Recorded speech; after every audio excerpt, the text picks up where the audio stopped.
Well, I think first of all, getting back into the swing of things with summer school, and a lot of people don't realize that you really don't have a lot of hands-on with your players at this time. You go from the end of April to the end of August where you can't work with your guys, so it's very important they get a lot of work in on their own.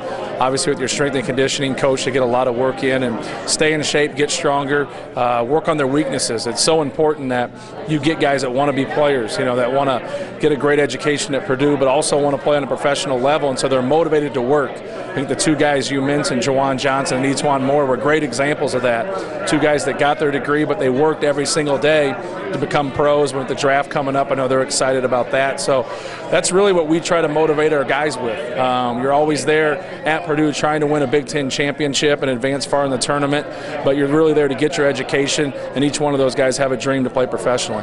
When you take a look at Robbie, he's obviously a guy that has some question marks around him, but what have you seen from him, and what do you expect to get from Robbie Hummel this upcoming season? Well, I think he's been an inspiration to everybody, just not people that play the game of basketball. He's a guy that hasn't, made excuses. He hasn't felt sorry for himself. He's just continued to work, and having back-to-back ACLs, he obviously wants to get 100% and get healthy. And I think the silver lining to all of it was that his injury happened on the first day of practice. So he has a month to get prepared for the season, and I'm a very optimistic person, but I think he's going to have the best year of his career at Purdue his senior season. And then for you, obviously all the job situation and looking at Missouri and that situation, how difficult was it in terms of decision making for you to make the decision to stay at Purdue? And I know Missouri probably had some great offers. Right. Well, I think Purdue's a great place, and obviously I think Purdue has a lot to offer. And the one thing that we're I think been strong in, obviously, is our people, the education,